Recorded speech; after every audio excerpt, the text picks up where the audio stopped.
I'm excited to be here today at JWC General Contractors, meeting with Jason Weber to congratulate him for being the July Member of the Month. Jason, congratulations. I appreciate that. Thank you. It's an honor to be a part of not only Southlake, but the Chamber of Commerce. Jason, you guys have been in business since 2018. Tell me about the things that JWC does and how it all got started. So yes, we started JWC in January of 2018, and everybody knows that our industry and the roofing industry has a not so great reputation. And so really the heart was just to be able to go out there and leave not only a better impression, but a breath of fresh air when it comes to the roofing realm. So some of the things that JWC does, really the focus is on commercial and residential roofing, but obviously the trades that go along with that, such as gutters, fence, windows, garage doors, etc. And then in 2019, we launched an additional company called ADH Disaster Restoration, and that really kind of focuses more so on not only your disaster restoration, your fires, floods, etc., but also any remodel for commercial and residential as well. I understand you're highly involved in the community and you encourage your team members to do the same. Tell me about some of the things you guys are doing. You know, as far as our community involvement goes, it's a thing that's always been on me and my wife's heart. You know, we kind of feel like God's called us to be generous. And so one of the ways to do that is to be able to give back to the community. I've always felt called more to, you know, troubled youth, inner city, etc. But we live in Southlake, so you don't see a lot of that. But, you know, there's other ways that we have the opportunity to give back. And part of that is just being involved in our community. As my wife says, it's not everybody in just Dallas or Fort Worth is hurting or in a bad spot. You know, it could be somewhere, you know, somebody in Southlake, it could be Keller, etc.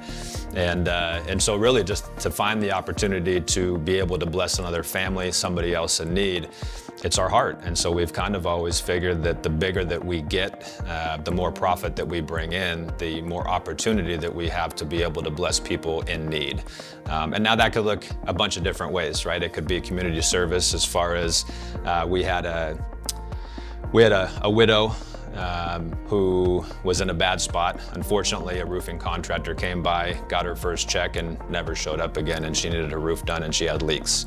And so on Facebook, I saw this guy reaching out saying, hey, is there any roofing contractor available that could come out and do this roof? And so we partnered with them, and a couple months ago, we were able to put a brand new roof on her house, you know, for free. And obviously that's doable because of the business and the people that have already trusted us to do the work for them, right? And so really our DNA and our mission statement here at JWC is just go out and serve people, right? If you go out and you serve people, the ripple effect is we make good money doing it, but it comes from a different heart. So we're not out there trying to sell people, which everybody says, don't be a used car salesman, right? Nobody likes a used car salesman.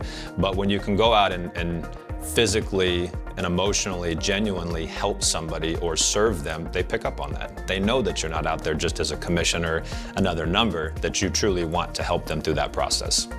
As a faith-based company, how does that influence you and the way that you do business? I think culture is a huge thing in today's workforce, you know, and a lot of people are afraid to talk about their faith or maybe just beliefs inside of the workforce. And for me, you know, what you won't see is a bunch of Jesus fishes and Bible verses on my stuff here or my marketing materials. And it's one of the things that drives me crazy when people use that as a marketing gimmick, as a way to sell their business. But I do think that you should know and understand who we are, what we represent by the way that we conduct business and we treat people. And I think that's what really speaks loud, right?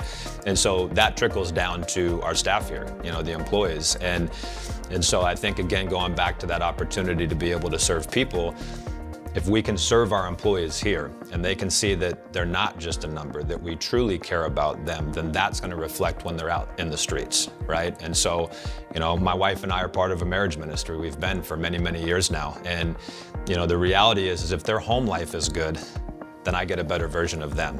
But if I try to milk them for everything that they have here and they have nothing left to give when they go home because they're burnt, then I'm only getting 50, 60% of the person.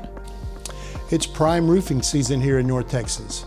What advice would you give people that are trying to avoid getting scammed?